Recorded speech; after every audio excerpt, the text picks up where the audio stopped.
আমরা কয়েকটি বিষয় নিয়ে কথা বলতে চাই। এই মুহূর্তে প্রচুর আলোচনা চলছে মনোনয়ন নিয়ে। বিএনপি এর মধ্যে মনোনয়ন ঘোষণা করেছে 200-র বেশি আসনে। এর পাশাপাশি এনসিপির কিছু কিছু মনোনয়নের খবর আমরা পাচ্ছিলাম, সেখান থেকে আলোচনা শুরু করতে চাই। এর পাশাপাশি আজকে সরকারের তরফ থেকে সময় বেঁধে দেওয়া হচ্ছে 1 সপ্তাহ ঐকমত্যে পৌঁছানোর জন্য রাজনৈতিক দলগুলোকে, নাহলে সরকার নিজের সিদ্ধান্ত নেবে। সে ব্যাপারেও খানিকটা কথা বলতে চাই। 3 জন সম্মানিত অতিথি রয়েছেন আমাদের সাথে। আছেন রুমিন ফারহানা, ব্যারিস্টার ল, সাবেক সংসদ সদস্য, আইনজীবী, বাংলাদেশ সুপ্রিম কোর্ট। আছেন ডক্টর মোহাম্মদ আব্দুল মান্নান, তিনি কেন্দ্রীয় মজলিসের শুরা সদস্য, বাংলাদেশ জামায়াতে ইসলামী।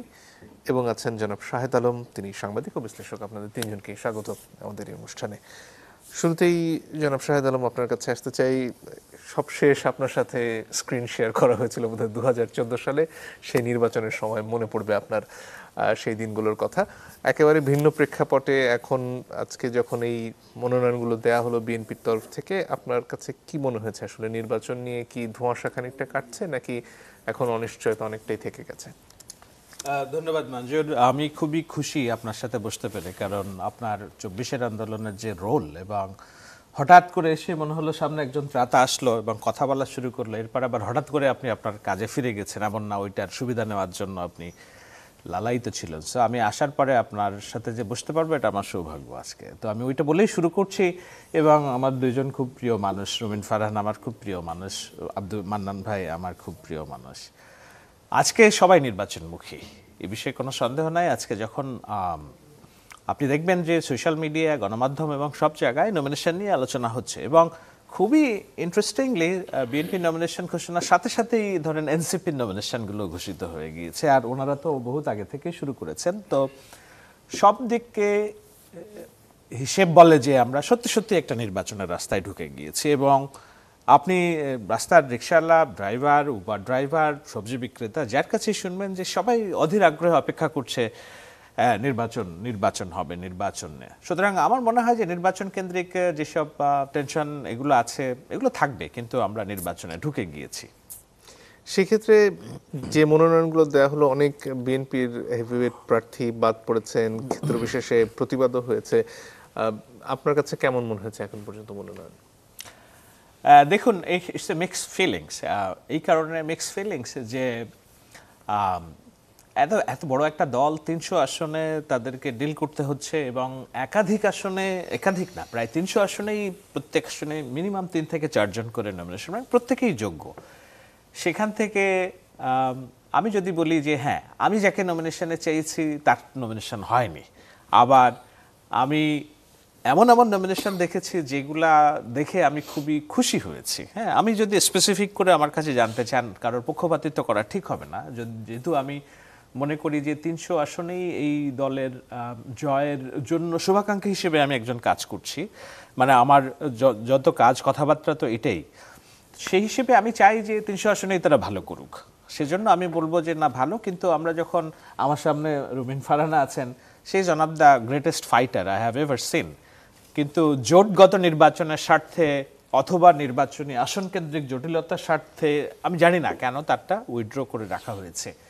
আমাকে যদি ব্যক্তিগতভাবে জিজ্ঞাসা করেন, আমি খুশি জনাব তারেক রহমান বগুড়া 6 থেকে ইলেকশন করছেন, বেগম খালেদা জিয়া। আমি সারা জীবন, মানে গত 14 ইলেকশন যেটা বললেন যে ইলেকশন আসে, ইলেকশন না, তারপর থেকে সবসময় আমি স্বপ্ন দেখেছি যে একদিনের জন্য হইলেও তিনি আবার সংসদে যান, কিংবা প্রধানমন্ত্রীর আসন অলঙ্কৃত করুন। এগুলো আমার ব্যক্তিগত দুর্বলতা, এটা পাবলিকলি বলা ঠিক কিনা আমি জানি না। তো সেই জায়গাগুলো তো ভালো হয়েছে। কিশোরগঞ্জের ফজলুর রহমান সাহেব, যাকে একেবারেই কোণঠাসা করার রাজনীতি করা হয়েছে, তিনি নমিনেশন পেয়েছেন, এবং আওয়ামী লীগ এবং মুক্তিযুদ্ধের পক্ষের একটা বড় অংশের মানুষের সফট কর্নার তার প্রতি আছে। তো সেই জায়গা থেকে তাকে 3 মাসের জন্য বহিষ্কার করা হয়েছিল, আপনি জানেন, কিন্তু নমিনেশনে ঠিকই তাকে দেয়া হয়েছে। এমন অনেক মানুষকে আমি চিনি যাদের সাথে দলটির ভারপ্রাপ্ত চেয়ারম্যান, তিনি 5 বছর কথা বলেন নাই, কিন্তু নমিনেশন দেওয়ার সময় ঠিকই নমিনেশন দিয়েছেন, কারণ তিনি দেখেছেন যে উইনিং ক্যাপাসিটি কোথায়, হ্যাঁ, সেইটা সর্বোচ্চ। এবং এক পরিবারের দ্বিতীয় ব্যক্তিকে নমিনেশন তিনি দেন নাই, যেমন সালাউদ্দিন আহমেদ সাহেবের ওয়াইফ হাসিনা আহমেদ। আমি আরও অনেক নাম বলতে পারবো, আমরা লিস্ট ধরে ধরে নাম বলতে পারবো।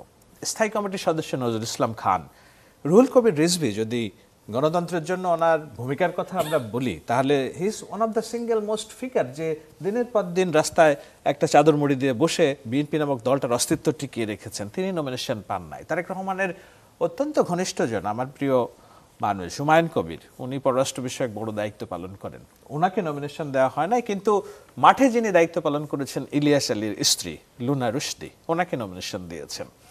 তো এরকম অগণিত আমি এক্সাম্পল দিতে পারবো যে দলের জন্য, ক্যালকুলেশনের জন্য অনেক জায়গায় নমিনেশনকে কাট করা হয়েছে এবং it's a very tough job, এবং সেই টাফ জবটা হয়েছে।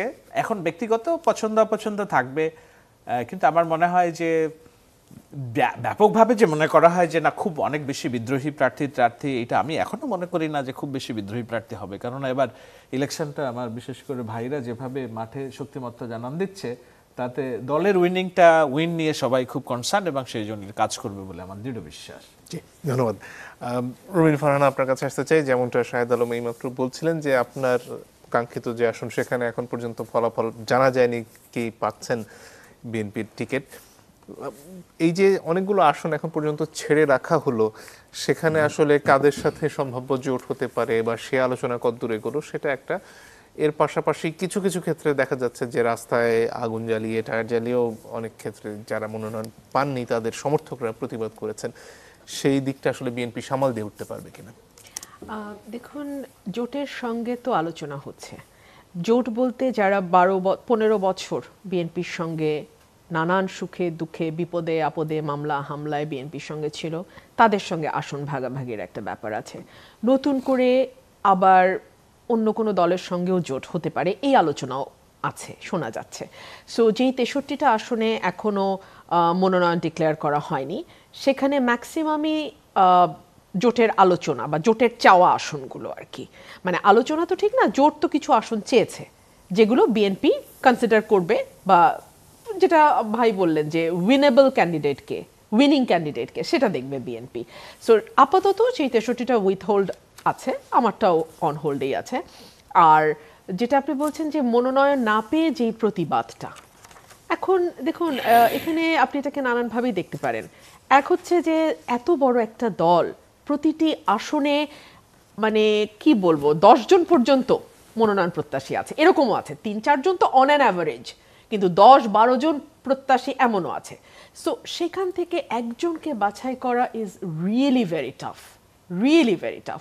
সো তারপরেও তো এই বাছাইটা করতে হয়। সে কারণেই কিন্তু মনোনয়ন দেওয়ার আগে ভারপ্রাপ্ত চেয়ারম্যান বারবার আমাদের সঙ্গে বসেছেন, আমাদেরকে জানিয়েছেন, আমাদেরকে বলেছেন যে সকলকে তো মনোনয়ন দেওয়া যায় না, 300-র মধ্যে আমি কতজনকে, 300 জনকে দিতে পারবো, এর বেশি তো আমি দিতে পারবো না, কিন্তু দলে অন্য কোনোভাবে তাকে প্রোভাইড করা হবে, এগুলো বলা হয়েছে।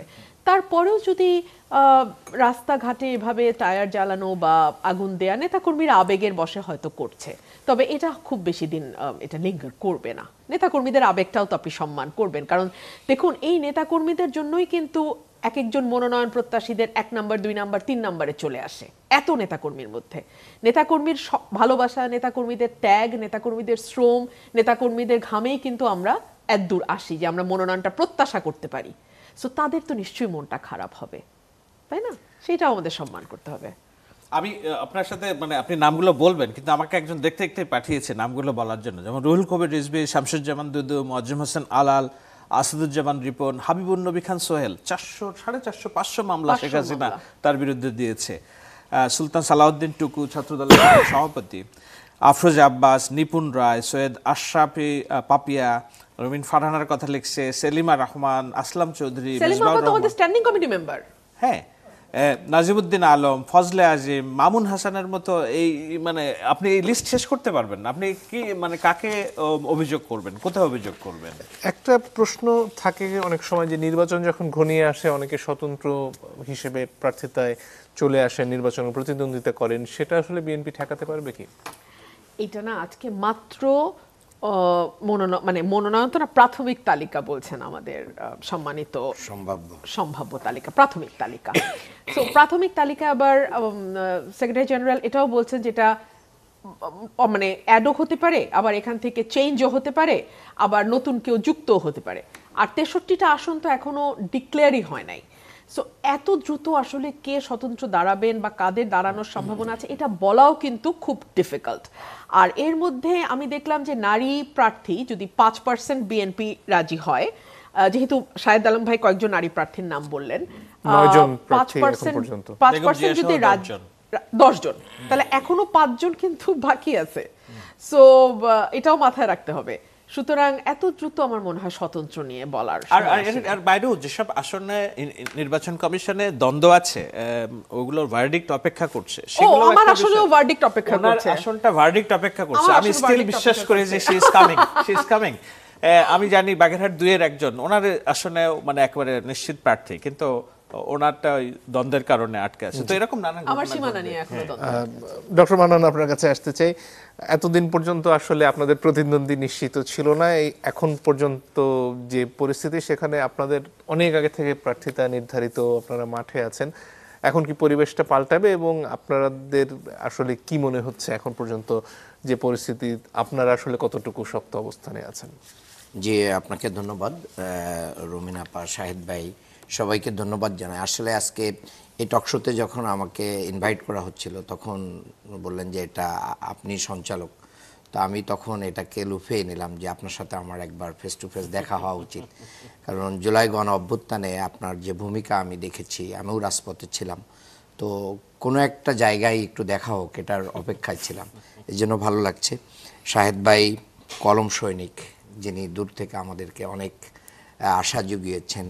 আমরা ঢাকার রাজপথেই ছিলাম সবসময় এই 15-16টা বছর। এখান থেকে যে দূর থেকে যারা যারা আমাদেরকে গাইডলাইন দিয়েছেন, আশার আলো দেখিয়েছেন, একটা সুন্দর সকাল হবে তার ভিতরে একজন। আর রুমিন আপার সাথে তো আমার অনেকবার দেখা হয়েছে, আমি প্রত্যাশা করি আপা তার স্থান ফিরে পাক। আর আমি মনে করি ক্লাসে একজন ছাত্র রোল নম্বর 1 এটা সুন্দর না। প্রতিযোগিতা, প্রতিদ্বন্দ্বিতাপূর্ণ কোনো কিছুর মাধ্যম দিয়ে যখন কোনো কিছু অ্যাচিভ করা যায়, সেটার ভিতরে যে টেস্ট এবং সেটার যে শিহরণ বা অনুভবের যে শক্তি, এটা সত্যিই মানে অনেক আনন্দের, এবং এটার ভিতরে একটা আলাদা পাওয়া আছে। মানে খালি মাঠে গোল দেওয়া এটা তো আমলিগ করেছে আর কি, 153টা ডামি।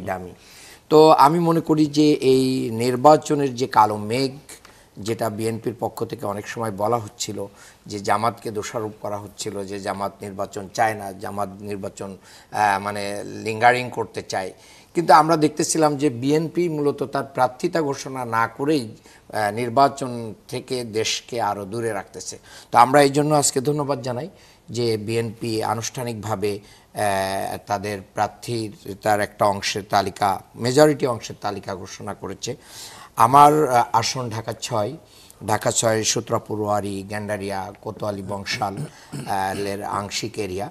এখানে আমরা সবচেয়ে অবহেলিত একটি জনপদ, অথচ সবচেয়ে পুরাতন ঢাকা, এটা সদরঘাট, বুড়িগঙ্গার কোল জুড়ে আমাদের এই অবস্থান।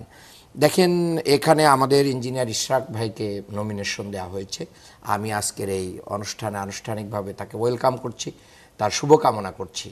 আমরা একসাথে সুন্দর করে যেন একটা মডেল নির্বাচনে যে ফাইট করতে হয়, একটা আইডল হই আমরা একসাথে, যে না আমরা নির্বাচনে পরস্পর প্রতিদ্বন্দ্বিতাপূর্ণ পার্টি থেকে আমরা কি করব, নির্বাচন করব, কিন্তু সারা দেশ দেখুক যে এখানেও একটা সুন্দর কিছু সৌহার্দ্যপূর্ণ এবং সুন্দর। আমি আজকে একটা পোস্ট দিয়েছি আমার আইডিতে, সেখানে আমি একটা মসজিদে ইঞ্জিনিয়ার ইশরাক গিয়েছিলেন, তা আমি সেখানে মসজিদে বক্তব্য শেষ করার পরে একজন বলল ইশরাক ভাই আসছে, তো আমি বললাম যে তাড়াতাড়ি ভাইকে আসতে দাও। আমি তাকে মসজিদের ভিতরে জড়িয়েছিলাম, বুকে জড়িয়েছিলাম। সেই ছবিটাই আমি আজকে পোস্ট দিয়েছি যে আসুন একসাথে মিলে প্রতিহিংসার রাজনীতির কবর রচনা করি।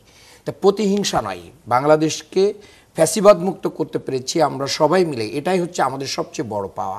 আর আগামী দিনের জন্য নতুন ফ্যাসিবাদ তৈরি না হয়, বাংলাদেশ যেন ওই ফ্যাসিবাদের জায়গায় ফিরে না যায়, চাঁদাবাজি, দখলবাজি, মাস্তানি, সন্ত্রাসী এবং মাদক, এগুলো আমাদের মানে রাজনীতিতে ভরে গেছে।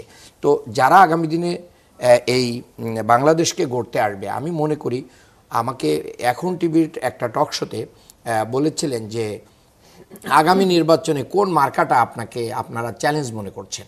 আমি বললাম যে না, আমি কোনো মার্কাকে চ্যালেঞ্জ মনে করি না, কোনো দলকেও চ্যালেঞ্জ মনে করি না, আমি ব্যক্তিকে চ্যালেঞ্জ মনে করি। যে ব্যক্তির ক্লিন ইমেজ থাকবে, যার সুন্দর রাজনৈতিক চরিত্র থাকবে, তার সাথে প্রতিদ্বন্দ্বিতা হবে।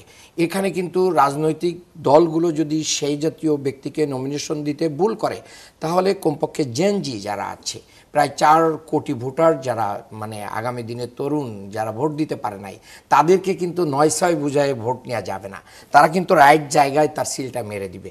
তারা যাকে মানে পছন্দ করবে, সেখানে বাপের কথায়ও ভোট দিবে না, পাড়ার কোনো মোড়লের কথায় ভোট দিবে না, কোনো পেশি শক্তির কাছে তারা আপনারা তো নতি স্বীকার করবে মাঠে না। আছেন অনেকদিন ধরে, ভোটার আসলে কি বলছেন আপনার এলাকায়? আমার এলাকায় ভোটাররা কয়েকটা মোটা দাগে কথা বলেছেন। 1 নাম্বার কথা হচ্ছে যে মাদকটা মারাত্মকভাবে বিস্তার করেছে, এবং আমি নারীদের নিয়ে যখন উন্নয়ন ভাবনা মিটিং করতেছি, নারীরা খুব রিপিটেডলি অনেক জায়গায় বলতেছেন যে আমার ছেলেটা মাদকাসক্ত, আমার স্বামী হচ্ছে জোয়ারি, আমার পুরো সংসার, আমার পরিবার ভেঙে গেছে, আপনি নির্বাচিত হলে কি করতে পারবেন? এটা তার প্রশ্ন। আমি এই প্রশ্ন শুনে আমার চোখের পানি চলে আসে যে আমরা একটা মানে পরিবারকে ভেঙে ফেলতেছি, অথচ এগুলো রাজনৈতিক ছত্রছায়ায় এগুলো কি হয়, পরিচালিত হয়, রাজনীতি নেতারাই এগুলোর। আমি বলেছি যে আমরা এখন তো রাজনৈতিক সরকার না, না, এখন যে সরকার আছে, এই সরকার মূলত একটা অন্তর্বর্তীকালীন সরকার, এটা তত্ত্বাবধায়কের চেয়েও খারাপ অবস্থায় আছে।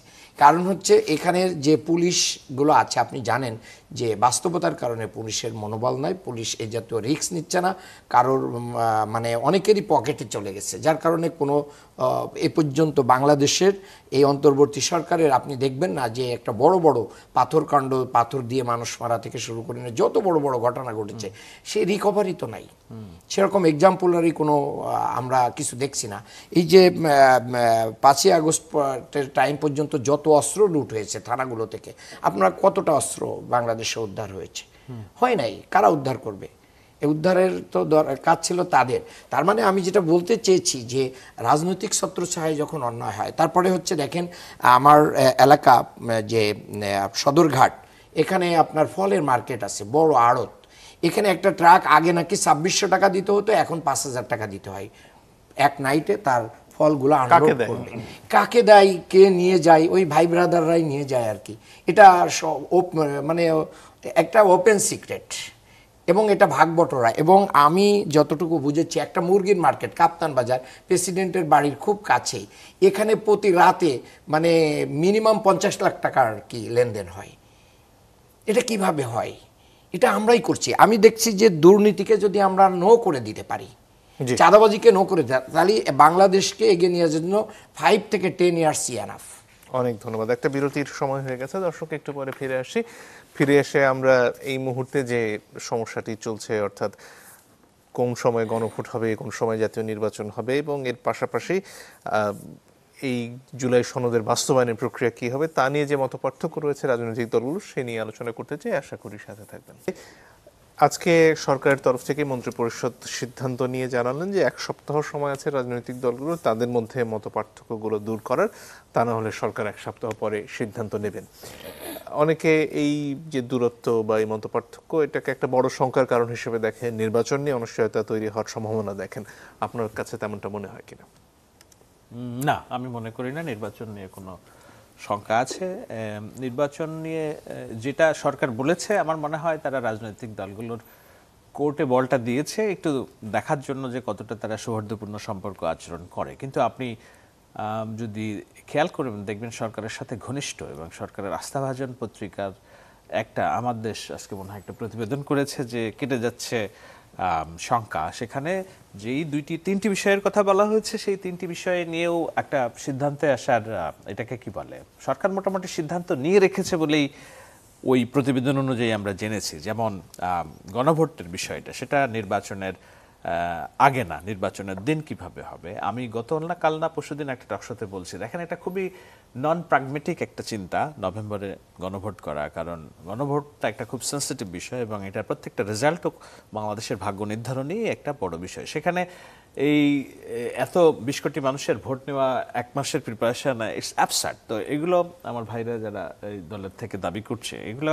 মনে হয় যে ওই মানে নাক কেটে অপরের যাত্রা ভঙ্গ করার যে বিষয়, সেটার একটা কিছু থাকতে পারে। তো সেটা হালে পানি কি পাবে না, প্রক্রিয়া হবে?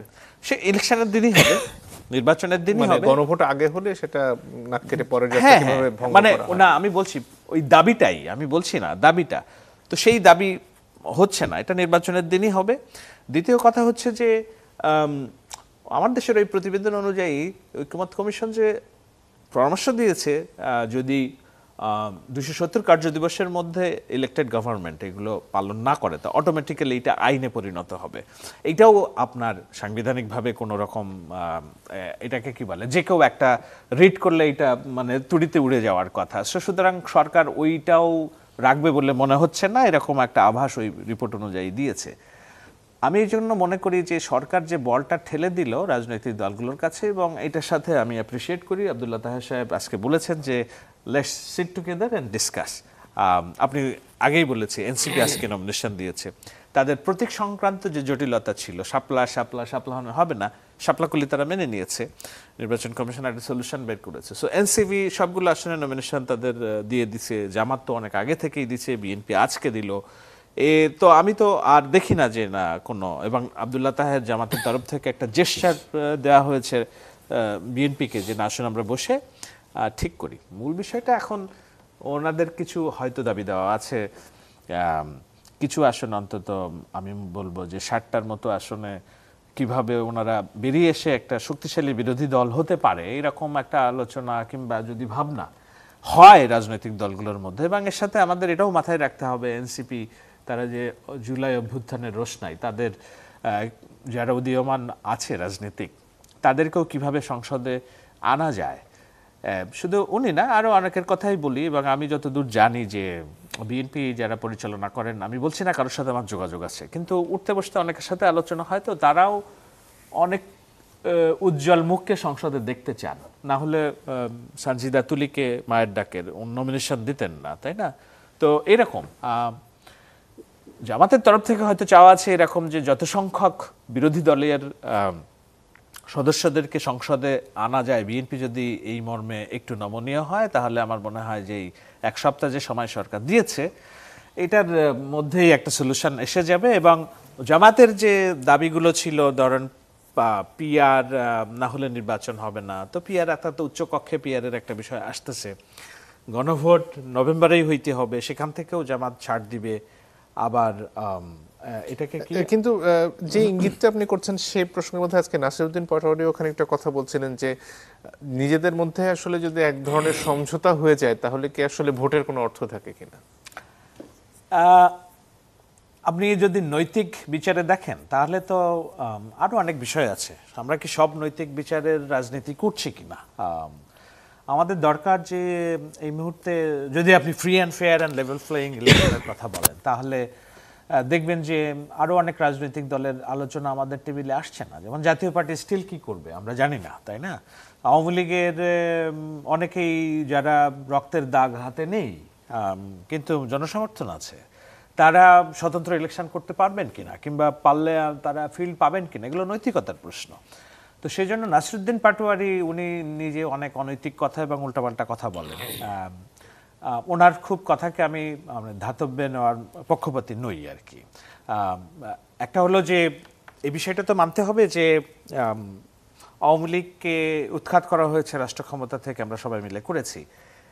তার ফিরে আসার জন্য আমরা ক্ষণে ক্ষণে হুজুগ তুলছি যে না আওয়ামী লীগ ফিরে আসবে, আওয়ামী লীগ ফিরে আসবে। সেজন্য আমাদের সেই হুজুগটাও যদি আমরা বাস্তবতায় নেই, আওয়ামী লীগ বিরোধী যে রাজনৈতিক দলগুলো ছিল, বিএনপি, জামাত, এনসিপি এবং অন্যান্যরা, তাদের ভিতরে তো একটা ন্যূনতম ঐক্য যদি না থাকে, তারা যদি নিজেরাই নিজেদের মধ্যে কামড়ি এবং হানাহানিতে লিপ্ত হয়, তাহলে তো এই সুযোগ অবশ্যই ভিন্ন পক্ষ নিতে পারে। সেই হিসাবে থেকেও এটা আমি ঠিক আসন সমঝোতার কথা তো বলবো না, জনগণ ভোট দিলে যে কেউ বেরিয়ে আসতে পারে, কিন্তু এই ন্যূনতম আন্ডারস্ট্যান্ডিংটা যদি ভিতরে ভিতরে হয়, আমি দোষের কিছু দেখি না।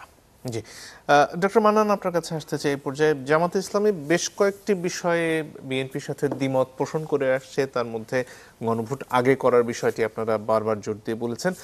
এই যে এক সপ্তাহ সময় দেওয়া হলো, এর মধ্যে আসলে কি প্রক্রিয়া আলোচনা হবে, কে উদ্যোগ নেবে আলোচনা করার? আপনাদের তরফ থেকে রেফারির কথা বলা হয়েছে, সরকারের তরফ থেকে যাতে কেউ থাকেন সেই দাবি করা হয়েছে। আসলে সামনে কি অপেক্ষা করছে এক সপ্তাহে? জি, আপনাকে ধন্যবাদ। দেখেন, আমি এই উত্তরটা দেওয়ার আগে একটু শাহেদ ভাইয়ের কথা বলতে চাই। ভাই জামাতকে 60টা আসন, 50টা আসন, এমনকি বিএনপির মহাসচিবও একসময় এরকম একটা ধূম্রজাল সৃষ্টি করতে চেয়েছিলেন। জামাত ইসলামীকে এখন এভাবে কনসিডার করার কোনো সুযোগ নেই। জামাতের নেতৃত্বে একটা জোট, অঘোষিত একটা আন্ডারস্ট্যান্ডিং 8 দলীয় মিটিং গতকাল আজকেও হয়েছে। তো সেখানে শক্তিশালীভাবেই জামাত আসতেছে এবং 5ই আগস্ট পরবর্তী যে রাজনীতি, সেই রাজনীতির আকাশটাকে কালো মেঘে আচ্ছন্ন করেছে বিএনপির কতিপয় নেতৃত্ব। আমি এখানে আমাকে বলতে দেন, আপনি বলবেন অবশ্যই। তো দেখেন, এই জায়গা থেকে বিএনপির জনপ্রিয়তা কি হয়েছে, ক্ষুণ্ণ হয়েছে, যার কারণে এখানে বাংলাদেশের মানুষ কিন্তু একটা বিকল্প বুঝতেছে। আমি মাঠ পর্যায়ে door to door, market to market, প্রতিটা জায়গায় মানুষের কাছে যাওয়ার কারণেই আমি এটা মাঠ থেকে বলছি, ব্যক্তিগত কোনো গবেষণা প্রতিষ্ঠান বা পত্রিকা বা মিডিয়ার তৈরি করা কোনো রিপোর্ট থেকে বলছি না, আমি একজন মাঠকর্মী হিসেবে বলছি। কাজেই আমি মনে করি যে এবার একটা প্রতিদ্বন্দ্বিতাপূর্ণ নির্বাচন হবে। সেই নির্বাচনে যদি আপনারা এই অবস্থা তৈরি করতে চান যে বিএনপি ক্ষমতায় নিশ্চিত আসতেছে আর বাকিদেরকে বিরোধী দল বানানোর জন্য কয়েকটা সিট দিয়ে দিচ্ছে, তো নির্বাচনের আগেই তো ডিসি, এসপি, অন্য যত উইং আছে নির্বাচনের, তারা সবাই মিলেই তো তখন মানে তারেক রহমান, খালেদা জিয়ার কাছে ফুল দিয়ে গোপনে গোপনে দেখা করে মোটামুটি অগ্রিম আশীর্বাদ নেবে। আপনাদের মিডিয়াগুলো যে আগে ভাগে সেখানে অবস্থান নেওয়ার জন্য ঠেলাঠেলি করবে কার আগে কে যেতে পারে, তাহলে নির্বাচন দেওয়ার তো কোনো প্রয়োজন আসে না দেশের টাকা পয়সা নষ্ট করে। এখানে কোনো কায়দায় যদি কাউকে ক্ষমতায় দিয়ে দেওয়া যায় সেটাই ভালো। এটা আমি মনে করি পুতুল খেলা না। বাংলাদেশে একটা সরকার পরিবর্তনের যে ধারা, দীর্ঘদিন গণতান্ত্রিক ধারা থেকে আমরা বঞ্চিত। এই জায়গায় ফাইটিংয়ে যদি জামাত একটা সিটও না পায় তো সমস্যা কোথায়? জনগণ যদি না দেয়, আবার জনগণ যদি জামাতকে মেজরিটি দিয়ে দেয়, তাহলে আপনি কেন সেটাকে বলতেছেন? এবং বাংলাদেশে অনেক জায়গায় এই কথা বলা হচ্ছে জামাতকে ঠেকাইতে হবে, জামাত আগামী দিনে তাহলে ক্ষমতায় চলে আসবে। তো প্রবলেম কি?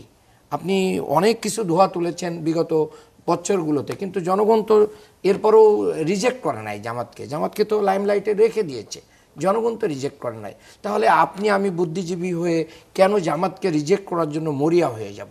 এই জায়গাটা মনে হয় খুব সুন্দর দেখায় না।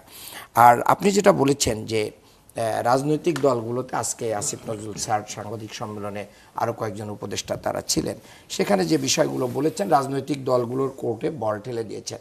উনি আজকে বলার আগের দিন ডাক্তার সৈয়দ আব্দুল্লাহ মোহাম্মদ তাহের ভাই কিন্তু রাজনৈতিক দল, বিশেষ করে বিএনপিকে প্রতি আহ্বান জানিয়েছেন যে আসুন আমরা বসি, আমরা আলাপ আলোচনার মাধ্যম দিয়ে ফ্যাসিস্ট বিরোধী যে শক্তি আমরা এখানে আছি, আমরা আলাপ আলোচনার মাধ্যমে এই অবস্থার সমাধান করি। আপনি দেখেন যে ঐকমত্য কমিশন যে আলোচনাগুলো করেছে, সেখানে যদি রাজনৈতিক দলগুলো যদি সহযোগিতা না করতেও, তাহলে কি ঐকমত্য কমিশন তার নিজস্ব কোনো ক্যারিসমেটিক অবস্থা দিয়ে এই জায়গায় আনতে পারতো না। তবে হ্যাঁ, তাদের একটা বড় অ্যাচিভমেন্ট হচ্ছে তারা মানে ঘন্টার পর ঘন্টা ধৈর্য ধরে এই কাজগুলো করে গেছে। এর জন্য তারা অনেক বেশি থ্যাঙ্কস পাওয়ার উপযুক্ত। এত ধৈর্য আলী রিয়াজ স্যার সহ অন্যান্য যারা আছেন, আমি মনে করি এটা ব্যাপক ধরনের বাংলাদেশকে নতুন জায়গায় নিয়ে যাওয়ার জন্য তারা পরিশ্রম করেছেন। এখানে আজকে মির্জা ফখরুল ইসলাম আলমগীর একটা অভিযোগ করেছেন যে বিএনপিকে সংস্কার বিরোধী হিসেবে দেখানোর একটা চেষ্টা চলছে, এবং এটা বিভিন্ন সময় আপনারাও বলেছেন, সেটার কারণটা কি?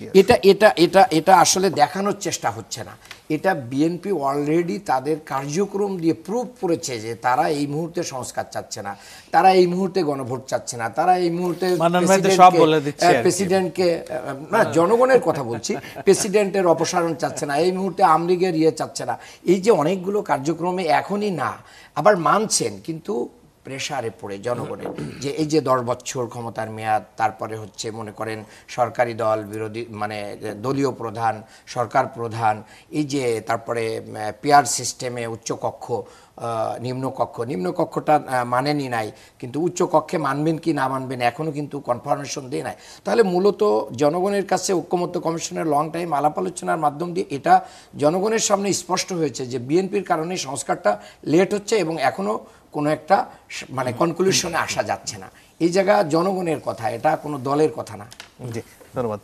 রুমিন ফারহানা, বিএনপি সংস্কার চাইছে না এবং বিএনপি নির্বাচনের জন্য যে আসলে প্রস্তুতি, সেখানে এখন পর্যন্ত যে মতপার্থক্য থেকে গেছে তার জন্য দায়ী, যেটা একটু আগে জনাব মান্নান বলছিলেন, সেটার ব্যাপারে আপনার মন্তব্য শুনতে চাই। আপনি 19 দফা বলেন, ভিশন 2030 বলেন, 31 পয়েন্টস বা 31 দফা বলেন, এই সব কিছু বিএনপি দিয়েছে। এখন নোট অফ ডিসেন্টকে যদি আপনি প্রতারণামূলকভাবে মানুষকে ভুল বোঝাতে চেয়ে আপনি যদি এটাকে বলেন যে বিএনপি সংস্কার চাইছে না, আপনি এটা বলতে পারেন, কিন্তু মানুষ কিন্তু বোঝে। এক, দুই হলো নোট অফ ডিসেন্ট কিন্তু জামাতের তরফ থেকে এসছে, সব দল থেকে এসছে, এক এক দল এক এক দিকে নোট অফ ডিসেন্ট দিচ্ছে। আমি শুধু একটা উদাহরণ দিই, আমাদের দ্বিতীয় যেই ধারাটি পরিবর্তনের কথা বলা হয়েছে বাংলাদেশি জাতীয়তাবাদ সংক্রান্ত, সেখানে 3টা দল নোট অফ ডিসেন্ট এসছে 3 রকম ভাবে, এনসিপি দিয়েছে, জামাত দিয়েছে, বিএনপি দিয়েছে। সো নোট অফ ডিসেন্ট মানে সংস্কার না চাওয়া বিষয়টি তেমন নয়, অথবা গণভোট এবং নির্বাচন একসাথে হোক সেটা চাওয়া মানে সংস্কার না চাওয়া তাও কিন্তু নয়, কিংবা 270 দিনের মধ্যে, কার্যদিবসের মধ্যে সংস্কার বাস্তবায়ন না হলে অটো বাস্তবায়িত হয়ে গেছে বলে ধরে নেয়া, এটাও সংস্কারকে না বলা নয়। আমি বরং আপনাকে একটা ছোট খবরের দিকে দৃষ্টি আকর্ষণ করি। ধরুন এই যে 84টা দফা নিয়ে মাথা ঘামাতে ঘামাতে আমরা ভুলেই যাচ্ছি যে বাংলাদেশে বিনিয়োগ এখন কোভিডকালীন সময়ের চেয়েও নিচে নেমে গেছে। আমরা ভুলেই গেছি যে 300-র উপরে গণপিটুনিতে মানুষ হত্যা করা হয়েছে গত 1 বছরে। আমরা ভুলেই গেছি যে 360টার উপরে মব হয়েছে 365 দিনের মধ্যে। আমরা এগুলো নিয়ে আর আলোচনা করছি না। আমরা এখন মানে উচ্চকক্ষ, নিম্নকক্ষ, প্রধানমন্ত্রী মেয়াদ, তারপর প্রধানমন্ত্রীর সঙ্গে রাষ্ট্রপতির ক্ষমতার ভারসাম্য, এগুলো নিয়ে খুব ব্যস্ত। আপনাকে একটা ছোট্ট উদাহরণ দিই। জনপ্রশাসন সংস্কার কমিশনের 208টা সুপারিশের মধ্যে আশু বাস্তবায়নযোগ্য হিসেবে চিহ্নিত করা হয়েছিল 18টিকে। এটা দৈনিক সমকালের একটা রিপোর্ট। তার মধ্যে থেকে অপেক্ষাকৃত সহজে বাস্তবায়নযোগ্য মাত্র 8টা প্রস্তাব চিহ্নিত করা হয়েছে, তার একটাও বাস্তবায়ন হয়নি, 3টা আংশিকভাবে হয়েছে। সেই 3টা কি কি? মহাসড়কে ফিলিং স্টেশনে স্বাস্থ্যসম্মত শৌচাগার, নাগরিকের পাসপোর্ট পাওয়ার মৌলিক অধিকার এবং সরকারি দপ্তরে নির্দিষ্ট বিরতিতে গণশুনানি নিশ্চিত করা। এই 3টা আংশিকভাবে হয়েছে। কোথায় 208 আর কোথায় আশু বাস্তবায়নযোগ্য 18? তার মধ্যে মাত্র 3টা। সো আপনি আসলে সংস্কার বলতে কি বোঝেন? পণ্ডিতরা একরকম বোঝে সংস্কার, যারা দলের স্বার্থে সংস্কারকে ব্যবহার করতে চায়, যে যত দেরিতে হয় সংস্কার বা বিচারের জজবা তুলে নির্বাচনটাকে যত পিছানো যায় তাতে আমার হয়তো 2টা সিট বেশি হইলো বা কম হইলো, দলীয় স্বার্থে যারা এটাকে দেখে তারা সংস্কার একভাবে বুঝে। আমি তো গ্রামের একেবারে কৃষক, খেটে খাওয়া মানুষ, ছোট দোকানদার, টেম্পু চালক বা আপনার অটোরিকশা চালক, তাদের সঙ্গে যখন কথা বলি, আমি বলি আপনারা পরের সরকারের কাছে কি চান? তারা বলে আমরা সস্তায় চাল চাই, আমরা প্রতিটা জিনিস যেগুলো এখন এত দাম দিয়ে কিনতে হয় আমরা কিনতে পারি না, নিত্য পণ্য, সেটা আমরা কম দামে পেতে চাই। আমরা চাই উপজেলা স্বাস্থ্য কমপ্লেক্সে একটা ডাক্তার সব সময় থাকবেন, আমরা চাই ওষুধগুলা যাতে পাওয়া যায়, আমরা চাই আমার বাচ্চাটার পড়াশোনার খরচটা যেন কম হয়, উল্টো যেন আমি মানে যদি মানে কিছু ভর্তুকি বা যেটাকে বিএনপি যেটা শুরু করেছিল, আইনের শাসনের মূল কথা যেখানে আসলে ক্ষমতার ভারসাম্য থাকার কথা, প্রধানমন্ত্রীর কাছে ক্ষমতার কেন্দ্রীয় ভবন থেকে বেরিয়ে আসার কথা, সেগুলোর ক্ষেত্রে কি আসলে বাধা থেকে যাচ্ছে না অনেক ক্ষেত্রেই? একদম না মঞ্জুর। আপনি বলেন তো, এই যে মূল কি পয়েন্টগুলো আপনি বললেন, ক্ষমতার ভারসাম্য, প্রধানমন্ত্রী রাষ্ট্রপতি ক্ষমতার ভারসাম্য, মন্ত্রী পরিষদের ক্ষমতার ভারসাম্য, বিএনপি কি সবগুলো জায়গায় সংস্কারের কথা বলে নাই? তার 31 দফাতেই তো সে বলেছে। আমি একটা উদাহরণ দিই, পৃথিবীর কোথাও আছে যে এক ব্যক্তি 10 বছরের বেশি কোনো গণতান্ত্রিক দেশে প্রধানমন্ত্রী হতে পারবে না? এটা বাংলাদেশে করা হচ্ছে এবং বিএনপি এটা মেনে নিয়েছে। বিএনপির এত বড় একটা কম্প্রোমাইজ বলেন, সমঝোতা বলেন, মিউচুয়ালে আসা বলেন, এটাকে আপনি ছোট করে দেখবেন কেন? এটা তো বিএনপির ভীষণ ইতিবাচক একটা দিক। আবার আপনি চিন্তা করেন, আমরা যখন বলছি আমরা ডেপুটি স্পিকার করব বিরোধী দল থেকে, আমরা যখন বলছি সংসদীয় 5টা ইম্পর্টেন্ট কমিটির প্রধান আমরা বিরোধী দল থেকে করব, আপনি কি এগুলোকে বিএনপি ক্রেডিট দেবেন না? 70 অনুচ্ছেদ সংস্কারের ব্যাপারে জামাত নোট অফ ডিসেন্ট দিছে, বিএনপি নোট অফ ডিসেন্ট দিছে, এনসিপি নোট অফ ডিসেন্ট দিছে, বাট বিএনপি তো বলেছে যে তারা 70 অনুচ্ছেদ উঠিয়ে দেবে 4টা জায়গা ছাড়া। তো এগুলোকে আপনি সমঝোতার মনোভাব বলবেন না? এগুলোকে আপনি সংস্কারের প্রতি হ্যাঁ বলবেন না? এখন যে ক্যাম্পেইনটা হচ্ছে সেটা হচ্ছে প্রত্যেকটা দল চাইছে তার ভোটটা কতটা বাড়িয়ে অন্যের ভোট কতটা কমানো যায়। এই কারণে প্রতারণার আশ্রয় নেওয়া বলেন, মিথ্যার আশ্রয় নেওয়া বলেন, সেটা নেওয়া হচ্ছে। এটা দুঃখজনক। জি, আমি ধন্যবাদ। আমি কি শাহেদ যোগ আলম, জি। করব একটু, মানে উনি কথা বললে এত মধুর করে কথা বলেন, আমি শুনতেই থাকি। আমি একটু যোগ করি কেবল। নিশ্চয়ই। সেটা হলো এই যে বিএনপি সংস্কার বিরোধী দল, এই যে প্রচারণা, সেটা খুব সংঘবদ্ধভাবেই করা হয়েছে। এই কারণে করা হয়েছে, ধরুন মান্নান ভাইদের তো রাষ্ট্র পরিচালনার কোনো অভিজ্ঞতা নেই, যতটুকু হয়েছে বিএনপির সাথে থেকেই হয়েছে। আমি অনেক কথা বলতে পারি বাইরে থেকে, যদি আমি যতক্ষণ না পর্যন্ত আমি সেই সংসারটা চালাই, আমার পিতার প্রতি আমার অনেক আক্ষেপ ছিল যে উনি সবকিছু ঠিকমতো মানে করছেন না, উনি কেন আমাকে ঈদের দিনে নতুন জামা দিচ্ছেন না, এটা। কিন্তু যিনি পিতা, আমি তো এখন পিতা হওয়ার পরে বুঝি যে ঈদের দিনে আমারও নতুন জামা, কিন্তু আমারটা আমি কিনি না, আমার সবসময় যে দিতে পারি এমন না। আমি বলছি, আমাকে রিপ্রেজেন্ট করে বলছি, বাংলাদেশের যে 18 কোটি জনগোষ্ঠী, তাদের যারা সংসারটা চালায় তারা জানে এটার ঝুঁকি কোথায়, এটা ঝামেলা কোথায়। এখন একটা উদাহরণ দেই, সংস্কার না, কারণ হলো যে ধরেন পিএসসি কিংবা ওই ডেপুটি স্পিকার পদ বিরোধী দল থেকে কেন দেয়া হচ্ছে না, এইসব জায়গায়, ছোটখাটো জায়গাগুলোতে সামনে এনে ওনারা বলছেন যে বিএনপি সংস্কার চায় না। এখন বাংলাদেশের মতো একটা জায়গায়, আমি যে কথাটা বারবার বলছি, 18 কোটি মানুষের দেশে মানুষ যখন কাউকে ভোট দিয়ে প্রধানমন্ত্রী নির্বাচিত করে, মনে হয় একটা সুপারম্যান নির্বাচিত করছে যে আমার সব সমস্যা সমাধান করে দিবে। তার হাত পা বেঁধে আপনি রাষ্ট্র পরিচালনার জন্য, মানে আমি রাস্তার মানুষ হিসেবে চাইতেই পারি, ছোট বালক হিসেবে আমি চাইতেই পারি যে ঈদের দিন আমার বাবা আমার জন্য ল্যাম্বরগিনি গাড়ি কিনবেন, কিন্তু যিনি বাবা উনি তো বুঝবেন যে তার ক্যাপাসিটি কতটুকু। ইসলামী ব্যাংক ছোট্ট একটা প্রতিষ্ঠান, ওনারা ওয়েলফেয়ার রাজনীতি করেন, সেইখানে নন জামাতি 450 জনকে চাকরিচ্যুত করা হয়েছে, আরো 550 জনকে বাইরে রাখা হয়েছে। এখন আমরা যদি বলি যে ইসলামী ব্যাংকে নন জামাতি প্রশাসক নিয়োগ করতে হবে, এটা একটা সংস্কারের বিষয়, ওনারা মানবেন কিনা? সেইখানে বিএনপি রাষ্ট্র পরিচালনা করবে, সেইখানে আমি হাত পা বেঁধে দিয়ে বলবো যে আমার সবগুলো সাংবিধানিক প্রতিষ্ঠানে বিরোধী দল থেকে, জামাত থেকে, ওখান থেকে লোকজন বসাইতে হবে, তারপর আমি রাষ্ট্র পরিচালনা করব। এটা চাওয়া যেতে পারে। একজন ক্ষুদ্র বাচ্চা, নাবালক বাচ্চা হিসেবে আমি আমার সংসারে বলতে পারি যে আমার এখানে এই থাকবে। কিন্তু সাংবিধানিক প্রতিষ্ঠানগুলোর দলীয়করণ কি একটা অন্যতম বড় সমস্যা হিসেবে ছিল না গত 15 বছরে? 15 বছরের সমস্যা, জি, সুযোগ। 15 বছরের সমস্যা ছিল, এটা ছিল, কিন্তু আপনাকে এর সাথে তো অনেকগুলো বিষয় ছিল। আপনাকে 15 বছরের সমস্যা ছিল, এই কারণে শেখ হাসিনা মাফিয়া হয়েছে, মানুষ চাকরি বাকরি পায় নাই, এখন কি পাচ্ছে কিনা? ডক্টর ইউনূসের গত 1 বছরের যে নিয়োগ প্রক্রিয়া, সেই নিয়োগ প্রক্রিয়ায় যেই স্বচ্ছতা মেনটেন করে নিয়োগ দেওয়ার কথা আপনারা বলছেন, যেটা মানুষ নির্বাচিত করবে একটা সরকারকে, সেটা যেই সরকার হোক, জামাত ইসলামের ক্ষমতায় যেতে পারে, এনসিপিও যেতে পারে, বিএনপিও যেতে পারে, মানুষ নির্বাচিত করে যাদেরকে এইসব রাষ্ট্র পরিচালনার প্রতিষ্ঠানগুলো পরিচালনার জন্য দায়িত্ব দিচ্ছে, তাদের হাত পা বেঁধে দেওয়ার যে বিষয়, আপনি চাচ্ছেন এমন একটা সরকারের থেকে, যেই সরকার নির্দলীয় সরকার, কিন্তু গত 14 মাসে তারা এই এক্সাম্পলগুলো ক্রিয়েট করতে পারেনি, সেইটা আপনি চাচ্ছেন একজন নির্বাচিত সরকারের কাছ থেকে। এটা কি স্ববিরোধিতা নয়? নির্বাচিত প্রতিনিধির কাছ থেকে কি বেশি প্রত্যাশা করাও স্বাভাবিক নয়? অবশ্যই, আমি সেই জন্য বলছি, আপনার যখন প্রত্যাশাটা বেশি, তখন যিনি কিংবা যাহারা রাষ্ট্র পরিচালনা করবেন তাদেরকে হাত পায়ে দড়ি বেঁধে আপনি বলবেন সাঁতার কাটো, এবং সাঁতার কাটতে কাটতে যদি তিনি হোঁচট খান, বলবেন যে উনি ব্যর্থ গভর্নমেন্ট, ওনার পদত্যাগ। যেটা আমি জানি জামাত ইসলামের একটা পরিকল্পনা আছে, যদি কোনোভাবে বিএনপি ক্ষমতায় আসে 3 বছর পর, ব্যর্থ গভর্নমেন্টের তকমা দিয়ে এবং সংস্কার বিরোধী তকমা দিয়ে জুলাই সনদ মানছে না, এটা আরেকটা অলরেডি জামাত ইসলাম বলছে যে এইগুলো হচ্ছে যে ভয়, শঙ্কা। আব্দুল্লাহ তাহের বললেন না যে বিএনপির একটা খায়েশ আছে নতুন ফ্যাসিস্ট হওয়ার জন্য।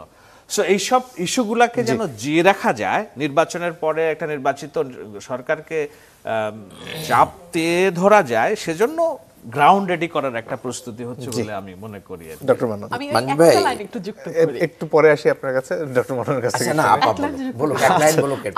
আমি গতকালকেই দেখছিলাম যে জামাতের থেকে দাবি করা হচ্ছে স্বরাষ্ট্র মন্ত্রণালয় যাতে বিরোধী দল থেকে দেয়া হয়, আমি জানি না আপনারা কি নিউজটা দেখেছেন। হ্যাঁ, এরকম কিছু ওনাদের তো দাবি দেওয়ার শেষ নাই। এখন যদি এরকম হয় শেষমেশ দাবি যেতে যেতে হয় যে প্রধানমন্ত্রীও বিরোধী দল থেকে হবেন, এটা কি আসলে মানবার মতো? এবং এটা না মানলে আপনি সংস্কারের বিপক্ষে, তাই কি বলা যায়? জি ডক্টর মান্নান।